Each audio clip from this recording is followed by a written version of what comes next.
to finish out Habakkuk this morning. We'll go to Habakkuk chapter 3. So we've gone through the whole book in just a short period of time, get a highlight of some of the chapters and get to know what the heart of Habakkuk was. Most of you recognize the name Anne Graham Lotz. She was the daughter of Billy Graham and Ruth Graham.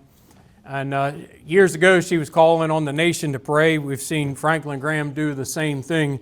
But here's what she has said. She said, please be assured there is no other agenda in this invite. This is not about promoting anything or anyone.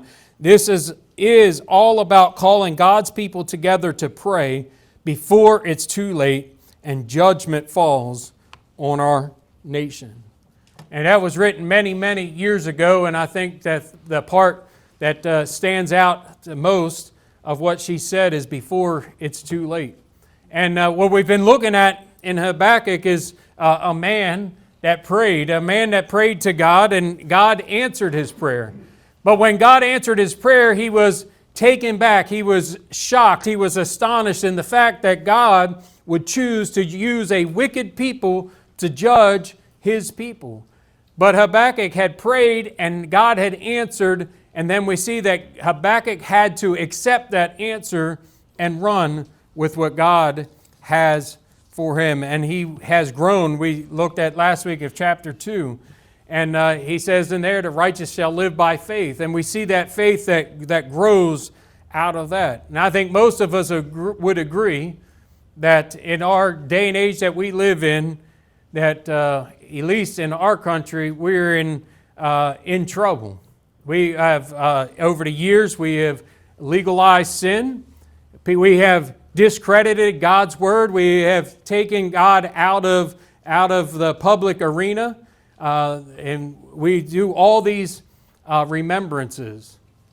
And was fascinated. I get enthralled with the remembrances, the History Channel yesterday. From 9/11, we spent a year of our life right in the middle of it in Shanksville, Pennsylvania.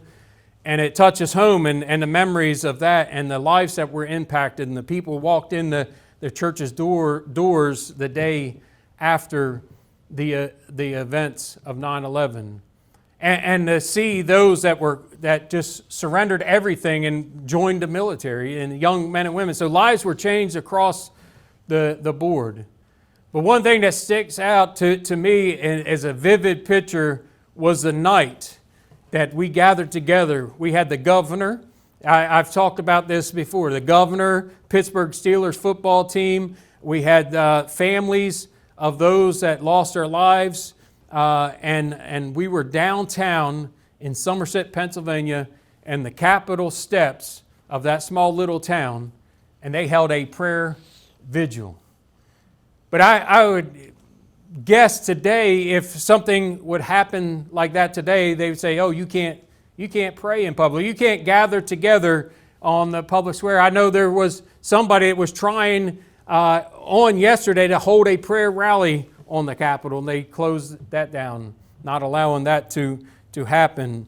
But there's evil that's just rampant in our world, and that's never changed. I started thinking about, the things in our lifetime that we remember and things that have happened, and then go back before I was even born. People in this church know many other things that have happened in the world. People have been through war times and different things that have taken place. But the fact that she had mentioned before it's too late, we don't know God's plan, and I want us to focus to be more like Habakkuk, that we cry out to God. We've been focusing on prayer. But to focus in prayer in such a way that we accept what God is doing. Kind of piggybacks off of Sunday school. I wished everybody who was in Sunday school this morning to get the background of Philippians and what Paul was talking about, being content with what God was doing in his life. But you cannot mock God forever. I think that's one attribute that I can't wrap my hand around God, is that God is long-suffering. And I'm grateful that He is, especially in my life and with me and with my faults. But when we look at how much God has blessed and how much God has done, that people just turn and shake their fist at it. They just walk away. So God is a God, and God is a God of blessing, but God is also a God of judgment. And the first bit of Habakkuk, the first 2 chapters kind of were down. You get Habakkuk crying out to God and God saying, hey, there's judgment coming. Well, that's not a really good message that you want to hear. That's not the answer that Habakkuk wanted to hear. But Habakkuk's tone has changed to questioning, trying to wrap his mind around, God, what are you doing? To the point that we'll end the book with him praising God. And that's where we need to get to in our time and in the day and age that we live. God didn't change. In Habakkuk's prayer at chapter 1, God was the still sovereign God that he is today, that he is the same God that he is in chapter 3. So what has changed from the time that Habakkuk is crying out and saying, God, that doesn't make sense, to where Habakkuk is crying out and praising joyfully the name of the Lord? Well, if it wasn't God, then it was Habakkuk. And we see that now he's full of good news. How did he move from this point of worry? He was moving to this point of misunderstanding, not understanding, worry and fear, to a place that he was confident in God. And he praising God. You know what we need is Christians, and as a church, we need to be confident in our God. That our God is not asleep, that God is still on the throne, and that we can face tomorrow, and we can face tomorrow with our heads up. And we need to be confident Christians. So outwardly, things were changing for Habakkuk, but nothing changed with God. Habakkuk had changed his walk with the Lord, where he was looking at things. So let's look at the 3 things that changed, and we'll get this chapter summed up. Verse 1, a prayer of Habakkuk, the prophet, upon Shigionoth. O God, I have heard thy speech and was afraid. O Lord, revive thy work in the midst of the years. In the midst of the years make known. In wrath remember mercy. So the first thing we have again is Habakkuk. He goes to prayer. Remember, he prayed at the beginning and God answered. And then when God answered, it was not the answer that Habakkuk wanted or even expected. He had to learn that God's ways weren't his ways. But how many of us at that point would give up on prayer? I want you to see that Habakkuk accepted the answer, accepted the sovereignty of God, and he still goes back to the throne of God. So maybe you get discouraged and you don't understand, God, what's going on? The one thing that we need not neglect is to get on our knees and pray. We see that in Habakkuk. After all that he's gone through and the craziness of the message that God gave him he goes back and he prays to the Lord. He prays for God to show his power. God to show some mercy there. He's saying, Lord, I know the bad times are coming. You know, he's living through it, and history, if you look at it, pretty sure that Habakkuk didn't live to see the day that the Babylonians were destroyed. But he understood God was able. And in the midst of the judgment, Lord, to show some mercy on his people. Lord, the bad times are coming and we're fighting. But Lord, in these hard times, don't let the Babylonians just wipe us out completely. At least leave a remnant. At least allow us to go on. What's neat about Habakkuk's prayer is he's just honest to the Lord. He just open heart honest to the Lord. Why do we try to hide things from God when God knows all? We need to be open and honest with the Lord, and he's desperate to see God intervene and not let it to go completely wipe out. He's saying, do it again. He says in the midst, revive thy work in the midst of the years. That's what he's saying. Do it again, Lord. You've shown your power before. You've shown your mercy before on the children of Israel. Lord, just do it again. When we look out through history and we see what God has done in and through churches, not just in the United States, but in the world. We as Christians ought to be crying out in desperation, Lord, do it again. Lord, do it again. Do it again in my life. Maybe there was a time in your life that you were on fire for God and just were a mouthpiece for God. You were a soul winner. You were outspoken for the things of God. If the day and age we live in are as wicked as we say they are, then we ought to be that way. And that's what Habakkuk is saying. Lord, do it again. Be merciful again. Just the events of all that is going on in the world. People are living in fear. I remember years ago when we first started our Wednesday night ministry, one of the teenagers getting on the bus, and I think it was December or January, something about some calendar and the world was going to come to an end. I don't know, I wasn't watching the news, but this girl got on the bus and was scared to death. And she came for one reason, because she wanted to know where she would be if the world stopped that night. At least she looked in the right place. She was in the right place to get the right message. But all the terror that's going on, all our brothers and sisters that are in the Middle East, those that are being persecuted for their faith, and you say, Lord, it's not fair. Lord is still on the throne.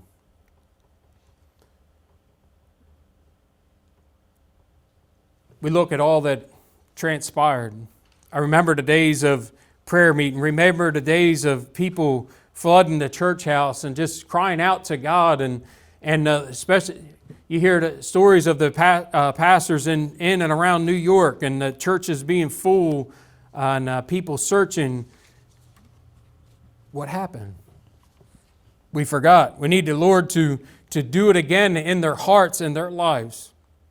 Some people say we're in the brink of a revival. We need to pray for revival. Go back through history.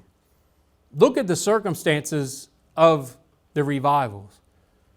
Was everything hunky-dory in life when the revivals broke out? Was everything just peachy? Was everything just easy?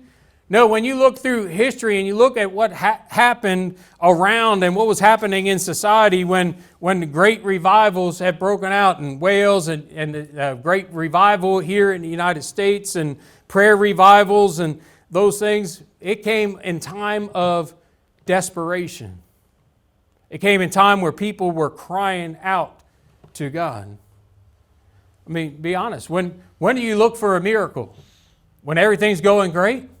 When you look for miracles when we're on the mountaintop and we're already praising God?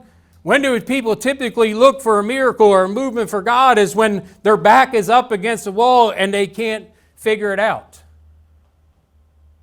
We don't need to wait till we're there. We need to get to the point and be in prayer and say, hey, Lord, we realize we're on that trajectory. We're heading in that direction. Lord, do it again. Lord, intervene. Show us some mercy. Lord, revive inside the church house a desperation for you. We sing that, Lord, I need you. Every hour I need you. We need Him more and more in the days and age that we're living in today than we thought we did 5 years ago. So the revival fires come from above. The Lord sends it. The Lord sends out a movement, and Lord changes from the top down. But we see here Habakkuk, he's getting the kindling together. He's saying, okay, God, we see what you're doing. We see that judgment is coming, and you're using the Babylonians, and we accept that. But let me get some kindling down here. Let me start this revival fire. And Lord, I'm asking you, Lord, to show some mercy. Do it again, what you have done in the past, Lord. And then we see a great poetic pieces of Scripture of him going through of things that God has done. So we have him crying out to God. We have him crying out and praying to the Lord again. The next and the biggest part of this section, we have Habakkuk has a vision of the things that have happened in the past. Things that they experienced God, and he's asking God to do it again, and he's kind of reminding God, this is what you did in the history. Not that God forgot. You know, it's good to claim Scripture and say, God, You did that already. You've done that before. Lord, would you do it again? Would you do that in our life? Would you send that revival in my life? Would you do it in our people? Lord, would you part the waters for us that we can go across on dry ground? Lord, can you wipe out the enemy? That's what Habakkuk is saying. He's going back through the Exodus period, and he's going back through that and the crossing of the Red Sea. God, you provided. You know, many times we lose sight of that. When things are good, we think that we've got it taken care of. It all goes back to God, and God's given us the ability to do the things that we're able to do. So he's crying out, and Habakkuk says, maybe we've forgotten who you were. And Lord, maybe you've forgotten who we are, and I'm still here, and I'm crying out, and I'm asking you, Lord, to do it again. And he rehashes the activity of God in the past. Because you have done this in our history, because you have set us free, you've released us from bondage, you've led us by a pillar of fire at night and a cloud during the day. Lord, you protected us, you fed us, you sustained us along the journey. And he goes on through all these lists. I want you to focus on just a bit here. When he cries out, do it again. Look at verse 13. Down. A lot of it he's dealing with, but let's just focus here for the time. He says, thou wentest forth for the salvation of thy people, even for salvation with the anointed. Thou woundest the head out of the house of the wicked by discovering the foundation unto the neck. Selah. Thou didst strike through with his staves the head of his villages. They came out as a whirlwind to scatter me. Their rejoicing was as the devourer the poor secretly.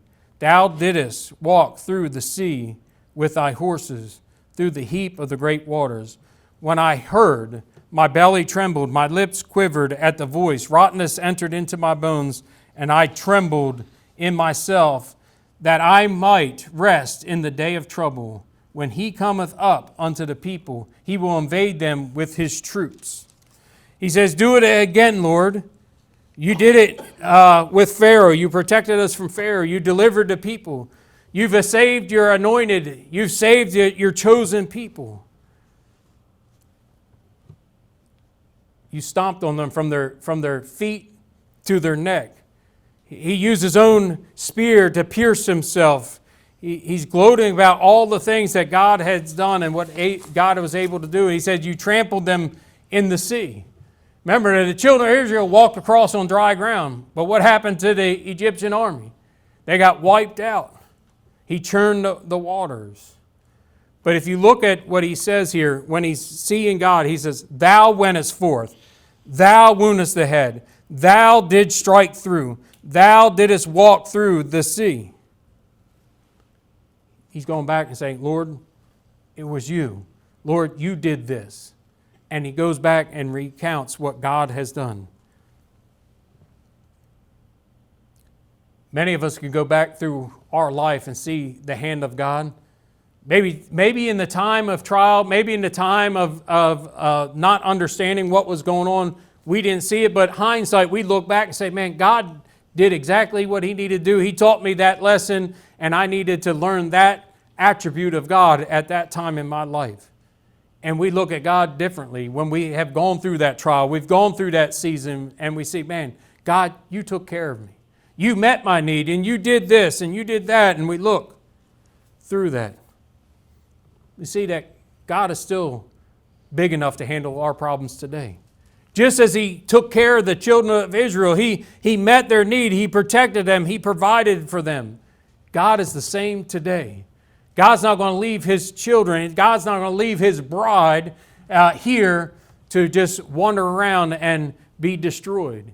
He's got a mission, he's got a purpose for us. We got to have that vision. God, you did that in the past. You used your people to impact lives for eternity. You ever look at the life of Paul and say, man, if I could be like Paul, or look at a life of Moses or something, say, God, if you could just do that. Well, God's no respecter of person. We've got to be in line and say, God, I'll do it again in my life. If we had the right view of God, we wouldn't worry as much. Remember, Habakkuk moves from worry, from fear, to being steadfast in the things of God. Okay, God, you got this. Be able to relinquish the control. That bumper sticker you see, God is my pilot, and then you see the correct version is God, the correct version, God is my pilot, people put on there, God is my co-pilot. And that's how we treat him. It's God, I've got the controls until I need you. And God needs to be our pilot. He's big enough to handle our problems. The problem when we get into bigger problems is when we take control and we take it out of God's control. Our God is big enough to handle any crisis that we face.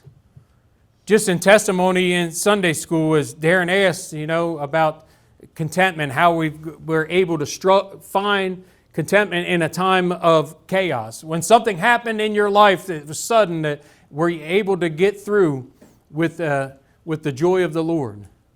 How do we do that? We see that we have a big God that's able to handle what we're doing, where we're going. He's in control.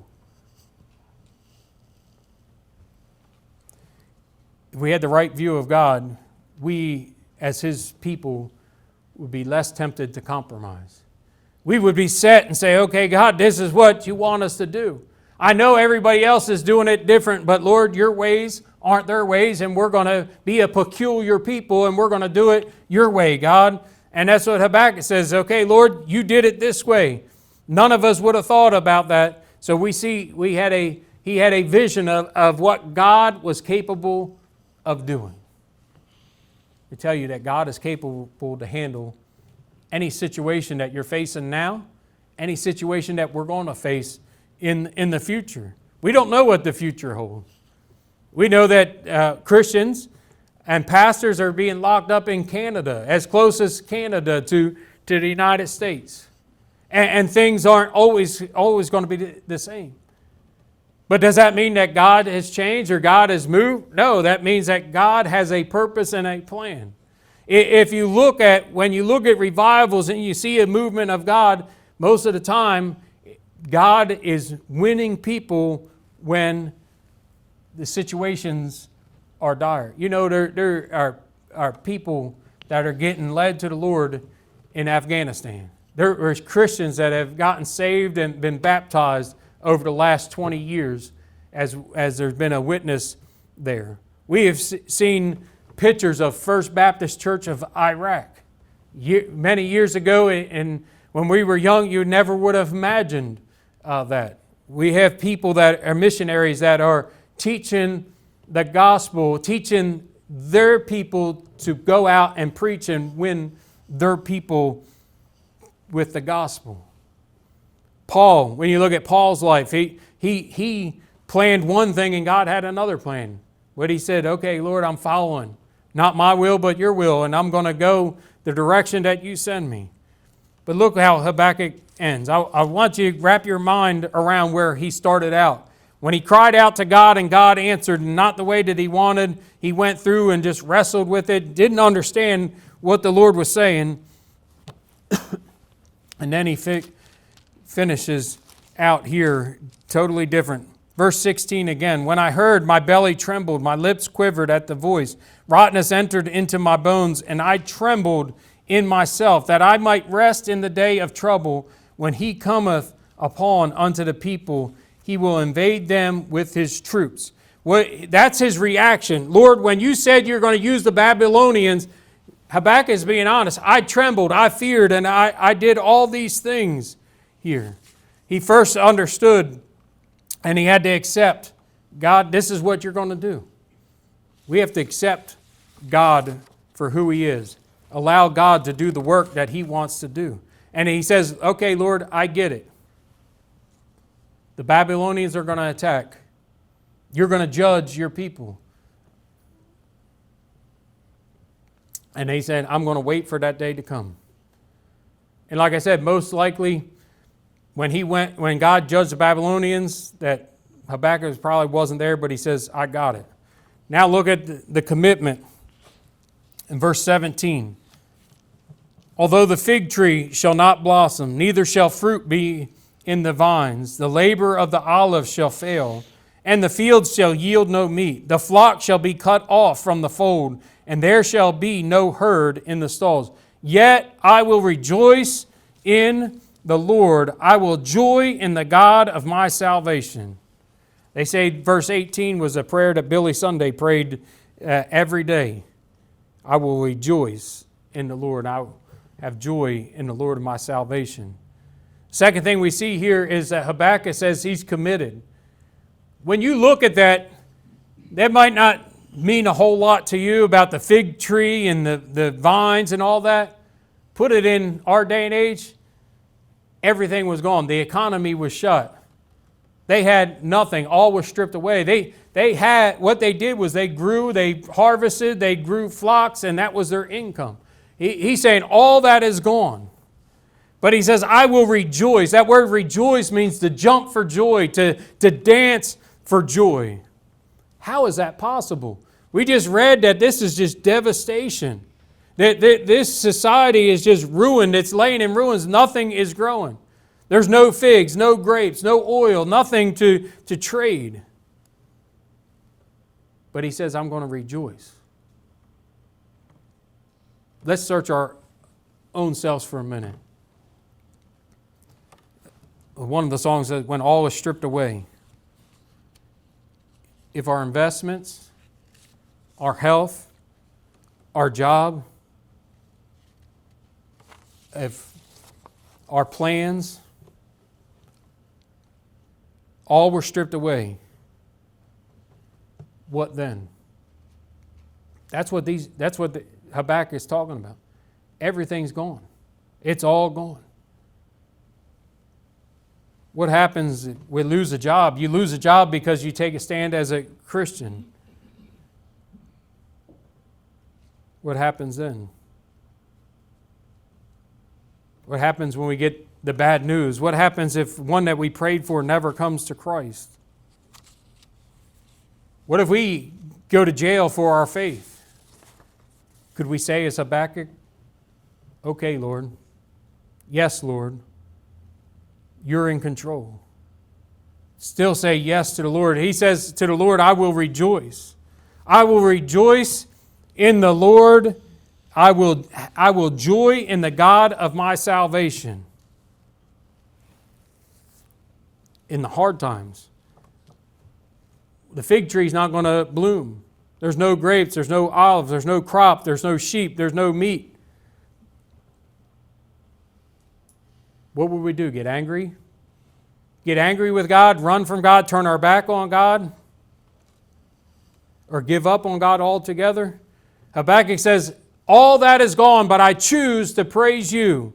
Remember, go back to chapter 2. He says, the righteous shall live by faith. What he's saying is, my faith is anchored in the Lord. And Lord, you're sovereign. Lord, you're in control. Lord, you know what's best for us. And it may not be best for you personally, but it may be best for the gospel's sake. It may be best as far as getting the gospel out to the world around us. See, faith isn't about our feelings and not about our circumstances. It's about what we believe in all the time, in the good times and the bad times. He says he's going to rejoice. Then he ends all these 3 chapters this way. The Lord God is my strength, and he will make my feet like hinds' feet, and he will make me walk upon my high places to the chief singer on my stringed instruments. Habakkuk says he's going to wait patiently. The Lord is my strength. He will make my feet like hinds' feet. He's going to make my feet like the deer's feet. Have you ever seen the animals walking up the side of a mountain? I told you about our trip this summer climbing a mountain. I'm not a mountain climber. But Habakkuk says he's going to make our feet like the hinds feet of the deer. What he's saying, when you're on unstable territory, when you're on unstable ground, you're on rocky ground, you can be sure-footed. Why? Because he put his trust in the Lord. It's not in our understanding. Our trust is not in ourselves. This trust is not in our own strength. He's praying and he says, Lord, I put my trust and my faith in you. You are sovereign, and you're going to put my feet where they need to be. When I'm on that rocky ground, when the ground seems slippery, I'm going to be able to dig in. I'm going to be able to be stable. By knowing the Lord in uncertain times and knowing the Lord in unstable times, we could be anchored. We can be sure-footed. Ephesians chapter 6. Many of you know about the armor of God. Ephesians ends with talking about the armor of the Lord. But before he gets to the armor, he says this. Verse 13. Ephesians chapter 6, verse 13. Wherefore take unto you the whole armor of God, that ye may be able to withstand in the evil day, and having done all, to stand. Having done all to stand. You know, we can stand when all others around us are falling. That's where the book ends with Habakkuk. He's on his journey. He's on this journey trying to understand, God, what are you doing?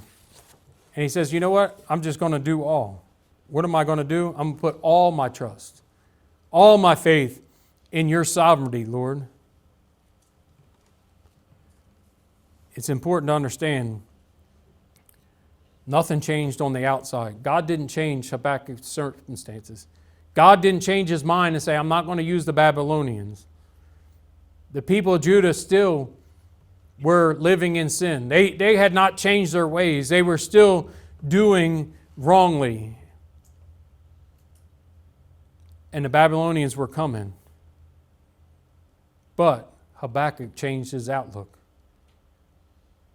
When he started by praying to God. God, we're living in an evil generation. Lord, aren't you going to do something? He says, yes, I'm going to send the evil Babylonians to bring judgment upon my people. Well, that doesn't make sense. That's not what I was looking for. When you get an answer from God that it wasn't what you were looking for, trust God. And we see Habakkuk, he gets to that point that he's going to live by faith. Not by sight, not by his understanding, but what God is doing. Habakkuk had a change on the inside. He saw the Lord for who he was. We go back through the whole study. He said, you know, we're all going to face circumstances in our life. Someday we're going to be questioning like Habakkuk.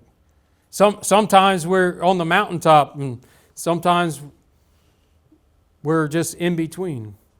But we need to put this in our memory bank. We need to put this in our back pocket to say and know that God is walking with us. He's not going to leave us. He's not going to forsake us. He's not going to disband us. He's not going to leave us and neglect us. But what He's doing for His honor and His glory. He's going to do it that His name would be magnified. Somebody said years ago, it's always too early to quit. Ride it out. See what God is going to do. The sad thing is many times we quit when God's in the middle of training. You know, when Evan went away to basic training, it was tough. I'm just talking about us, not what he went through. But you know what? There's days that they feel like quitting. But you know what? You make it through. You persevere. You go through the hard times and you learn the lessons that you need to learn. The same thing with our faith. The same thing with walking with the Lord is don't quit. Allow the Lord to teach us. Ask God, hey, Lord, what are you trying to teach me? What are you going to do with this in my life? We may be confused. Habakkuk was confused. He didn't understand, but he knew where to turn. Leave you with this saying. You'll never know that Jesus is all you need until Jesus is all you have. we take things for granted. We don't look at the things that are most important. I said it in Sunday school, when you looked at all the testimonies yesterday of those that survived, those who were rescued, those that should have been in a place they weren't. There's a good Christian brother that was supposed to be flying the plane, was supposed to be in the pilot seat of one of the planes that hit the tower. He has a book about not my seat, or in my seat, in my place. And you look at all those testimonies, they come out and they say this one thing. They have a different perspective of what is important. When we get to heaven and we see the things of heaven, we're going to have a completely different perspective of what was important. And what the Lord is trying to do is to help us to gain that perspective now and to see, even through the teaching of Habakkuk, that what is important is just following after Him. When we're down, when we feel like we've been kicked in the teeth and knocked out, that we get back up and we will look to God for strength and say, okay, God, we're going to rejoice in You, the God of my salvation, and know that He is in control. And that's what Habakkuk is telling us, is that we need to discover that He's all we need, that He is in control, and that we can rely on Him. Let's pray.